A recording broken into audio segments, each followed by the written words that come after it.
Nawaz Sharif an unusually dull muddled politician. یہ خیال تھے امریکی صدر کلنٹن کے ماتحت کام کرنے والی انتظامیہ کے نواز شریف کے بارے میں. میرے علم میں یہ بات آئی ہے اسٹیو کول کی کتاب گوسٹ وارز پڑھ کر. لکھا ہے Clinton's senior aides and diplomats especially those who knew Pakistan well regarded Nawaz Sharif as an unusually dull muddled politician. یعنی کلنٹن کے سینئر معاون اور سفارتکار، خاص طور پر وہ جو پاکستان کو اچھی طرح جانتے تھے، وہ نواز شریف کو ایک سست اور الجھا ہوا سیاستدان سمجھتے تھے. مزید لکھا ہے Nawaz Sharif seemed to offer a bovine placid gaze in private meetings. انگریزی لفظ بووائن مویشیوں کے لیے استعمال ہوتا ہے. جیسے مویشی آہستہ چلتے ہیں، کاہلی سے حرکت کرتے ہیں، اسی طرح اگر کوئی بندہ سست الوجود ہو، کم سمجھ ہو، تو اس کے لیے بھی یہ لفظ استعمال کیا جاتا ہے. لیکن اکثر انگریزی جملوں کو اردو میں منتقل کرتے ہوئے حرف بحرف ترجمہ نہیں کیا جاتا. لہٰذا اس جملے کا مطلب یہ بنے گا کہ کلنٹن انتظامیہ کے ساتھ ملاقاتوں میں نواز شریف ایسے پرسکون انداز میں گھورتے رہتے تھے جیسے انہیں چیزوں کی سمجھ ہی نہ آ رہی ہو. آگے لکھا ہے where he sometimes read awkwardly from note cards. اور کبھی کبھار وہ بے ڈھب طریقے سے پرچیاں دیکھ کر پڑھتے تھے. نواز شریف کے بارے میں کلنٹن انتظامیہ کے یہ خیالات جس کتاب سے پڑھ کر آپ کو سنائے، نوک جھوک کی ویڈیو میں اسی کتاب سے مزید دلچسپ، سنسنی خیز اور اہم واقعات آپ تک پہنچاؤں گا. میں ہوں عمیر محمود. سب سے پہلے آپ کو وہ قصہ سناؤں گا جب طالبان رہنما ملا عمر نے پوچھا تھا میں خدا کو کیا منہ دکھاؤں گا. معاملہ یہ ہے کہ افغانستان کی بامیان وادی میں بدھا کے بہت ہی بڑے اونچے مجسمے نصب تھے. ایک مجسمہ 120 فٹ بلند تھا، دوسرا مجسمہ 175 فٹ بلند تھا. مارچ 2001 میں افغانستان کی طالبان حکومت نے فیصلہ کیا کہ وہ بدھا کے ان مجسموں کو تباہ کر دے گی. اس فیصلے سے پوری دنیا میں تشویش کی لہر دوڑ گئی. بدھ مذہب کے ماننے والے اس لیے پریشان تھے کہ ان مجسموں سے انہیں مذہبی عقیدت بھی تھی، اور دیگر اقوام کو یہ فکر تھی کہ بدھا کے مجسمے منفرد تھے اور تاریخی اہمیت رکھتے تھے. یہ مجسمے کئی صدیوں پرانے تھے اور انہیں بنانے میں بھی صدیاں لگی تھیں. تو جب طالبان نے بدھا کے یہ مجسمے توڑنے کا فیصلہ کیا تو ساری دنیا نے کوشش کی کہ طالبان کو اس ارادے سے باز رکھا جائے. پوری دنیا نے مل کر طالبان سے مطالبہ کیا کہ آپ پلیز یہ مجسمے نہ توڑیں. اس پر طالبان رہنما ملا عمر نے حیران ہو کر کہا تھا مجھے سمجھ نہیں آ رہی یہ سب اتنے پریشان کیوں ہیں، ہم پتھر ہی تو توڑ رہے ہیں. بدھا کو ماننے والوں نے اس وقت کی پاکستان حکومت سے بھی مطالبہ کیا کہ آپ پلیز مداخلت کریں اور ہمارے بدھا کا یہ مجسمہ بچائیں. اس وقت پاکستان میں جنرل پرویز مشرف حکمران تھے. انہوں نے اپنے وزیر داخلہ معین الدین حیدر کو افغانستان بھیجا. معین الدین حیدر نے اسلامی اسکالرز کے ساتھ مشاورت کر کے ملا عمر کو منانے کے لیے اسلامی دلائل تیار کیے. پھر وہ مترجمین، ٹرانسلیٹرز، نوٹ ٹیکرز، اسلامی کنسلٹنٹس کے ساتھ کندھار گئے. ملا عمر سے جا کر ملے اور ان سے کہا کہ ملا عمر صاحب آپ پلیز ان مجسموں کو تباہ نہ کریں. ملا عمر نے جواب دیا کہ اس مسئلے پر وہ 6 ماہ تک ڈیلیبریٹ کرتے رہے ہیں، غور و فکر کرتے رہے ہیں، اور ان کا فیصلہ یہی ہے کہ بدھا کے مجسمے تباہ ہی کریں گے. معین الدین حیدر نے قرآن کی وہ آیت پڑھی جس میں کہا گیا ہے کہ دوسروں کے خداؤں کو برا بھلا نہ کہا جائے. پھر انہوں نے تاریخ کے کئی حوالے پیش کیے جہاں مسلمانوں نے دوسرے مذاہب کے بتوں اور فنی نمونوں کو بچایا تھا، اور کہا کہ افغانستان میں بدھا کے مجسمے تو اسلام آنے سے بھی پہلے کے ہیں. کئی صدیوں تک مسلمان سپاہی افغانستان سے گزر کر بھارت تک جاتے رہے. جب انہوں نے ان مجسموں کو کوئی نقصان نہ پہنچایا تو آپ کیوں انہیں تباہ کرنا چاہتے ہیں؟ کیا آپ خود کو ان سے مختلف مسلمان سمجھتے ہیں؟ ملا عمر نے جواب دیا ہو سکتا ہے انہوں نے مجسمے اس لیے تباہ نہ کیے ہوں کہ ان کے پاس مطلوبہ ٹیکنالوجی نہیں تھی. ملا عمر نے کہا انہیں یہ خوف ہے کہ روز حشر اللہ انہیں کیا کہیں گے. اللہ کہیں گے عمر تم سوویت یونین جیسی طاقت کو جھکانے میں کامیاب ہوئے لیکن تم سے 2 بت نہ توڑے جا سکے۔ ملا عمر نے کہا قیامت کے روز یہ تمام پہاڑ مٹی بن جائیں گے اور ہوا میں تحلیل ہو جائیں گے۔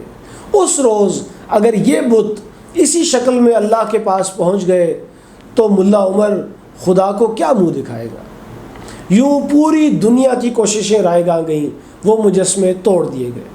صدیوں پرانے وہ مجسمے جنہیں بنانے میں بھی صدیاں لگی تھیں، انہیں مسمار کرنے کے لیے، تباہ کرنے کے لیے طالبان کو کئی ہفتے تک کام کرنا پڑا، کیونکہ وہ مجسمے چٹان سے جڑے ہوئے تھے۔ ان پر طیارہ شکن بندوقوں یعنی اینٹی ایئر کرافٹ گنز کے فائر کیے گئے، ان پر ٹینکوں کے گولے داغے گئے، اینٹی ٹینک بارودی سرنگیں پھاڑی گئیں، توپیں چلائی گئیں، مجسمے کے چہرے میں سوراخ کر کے اس میں بارود بھرا گیا۔ 3 دن تو صرف بارودی مواد نصب کرنے میں لگے اور پھر وہ دیو قامت تاریخی مجسمے گرا دیے گئے۔ کتاب گوسٹ وارز افغانستان میں روس کی چڑھائی سے لے کر 9/11 تک کے حملوں کے دوران پیش آنے والے واقعات کا احاطہ کرتی ہے۔ اسے پڑھ کر اس وقت کے جنگجوؤں کے عجیب و غریب رویوں کا علم ہوتا ہے۔ مثلاً ایک واقعہ ایسا ہے کہ جب جنگجوؤں کا ایک دھڑا رات کو اپنے وائرلیس سیٹ بند کر کے سو گیا اور صرف اس وجہ سے اسے کابل پر چڑھائی میں پسپائی اختیار کرنا پڑی۔ واقعہ یوں ہے کہ افغانستان میں حکومت بنانے کے لیے گلبدین حکمت یار اور احمد شاہ مسعود میں پاور شیئرنگ فارمولے پر مذاکرات ہو رہے تھے۔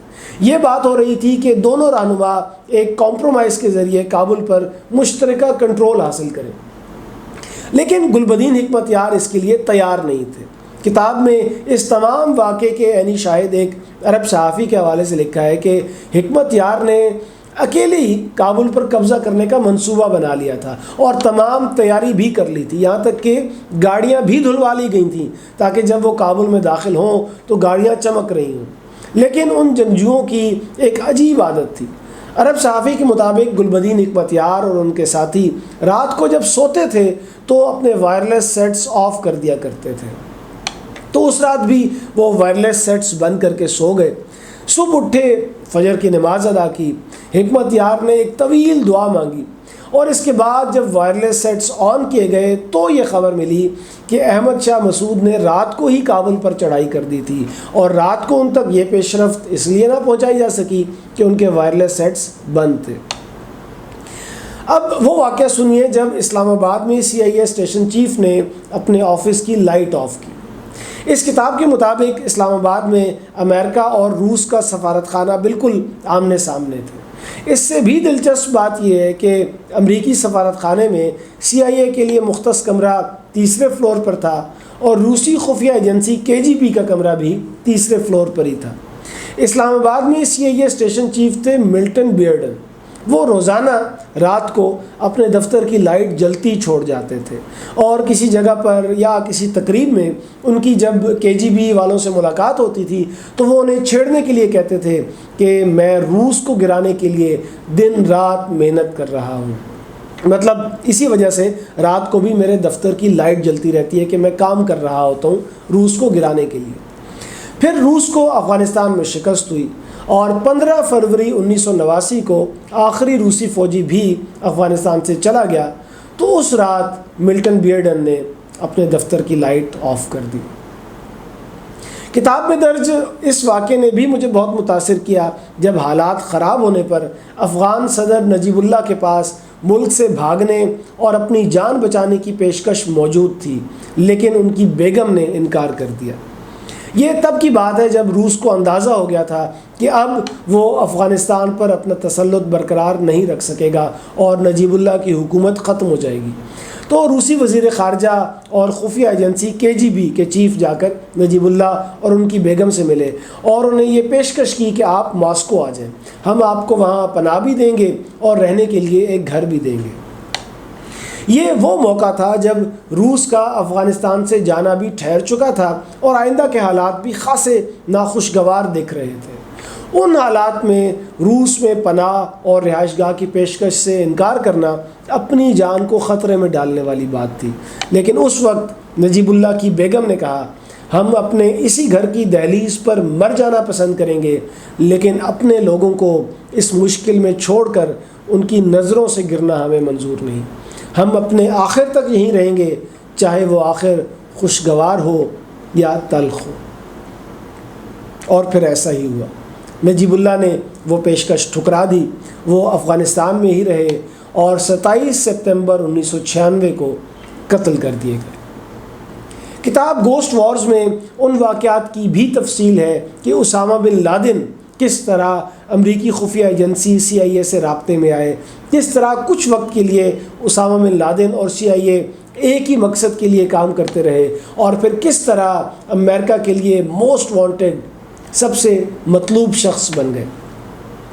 جب روس نے افغانستان پر چڑھائی کی تو امریکہ ان گروہوں کا ساتھ دینے لگا تھا جو روس یعنی کہ سوویت یونین کے خلاف مزاحمت کر رہے تھے۔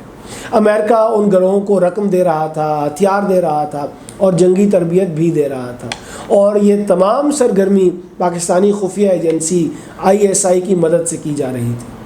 طریقہ کار یہ تھا کہ امریکہ اور سعودی عرب رقم فراہم کرتے تھے، اس رقم سے ہتھیار خریدے جاتے تھے، انہیں مجاہدین تک پہنچانا اور تربیت دینا ISI کی ذمہ داری تھی۔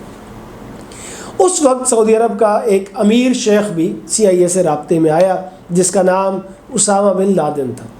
تب افغانستان میں جہاد کے لیے اسامہ بن لادن نے بھی مالی اور افرادی قوت فراہم کی تھی۔ اس کے بعد Osama bin Laden Soviet Union کے خلاف مزاحمت میں عملی طور پر بھی شریک ہو گئے۔ جاجی کے مقام پر اسامہ بن لادن اور ان کے 50 عرب ساتھیوں نے ایک ہفتے تک روسی فوجیوں کے حملے کا سامنا کیا۔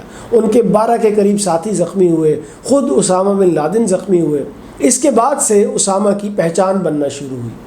لیکن اسامہ بن لادن کا نظریہ صرف روسیوں کے خلاف جہاد نہیں تھا، بلکہ اسامہ بن لادن کے الفاظ میں وہ مشرق وسطیٰ کی کرپٹ اور سیکولر حکومتوں، امریکہ اور اسرائیل کے خلاف بھی لڑنا چاہتے تھے۔ پھر جب انہوں نے سعودی عرب کے شاہی خاندان پر بھی تنقید شروع کر دی تو سعودی حکومت کے دباؤ پر انہیں ملک چھوڑنا پڑا۔ سعودی عرب سے بے دخلی کے بعد اسامہ بن لادن نے سوڈان میں اپنا ٹھکانہ بنایا اور بعد میں افغانستان منتقل ہو گئے۔ یہاں سے بیٹھ کر اسامہ نے امریکہ کے خلاف دہشت گردی کی کئی کارروائیاں کی۔ تب امریکہ نے اسامہ بن لادن کو بھی ایک خطرہ قرار دیا اور انہیں پکڑنے یا ٹھکانے لگانے کے لیے کوششوں کا آغاز ہوا۔ اس دوران امریکہ نے اسامہ بن لادن کو پکڑنے یا مارنے کی کئی کوششیں کیں، لیکن کسی کوشش پر سنجیدگی سے عمل نہ ہو سکا۔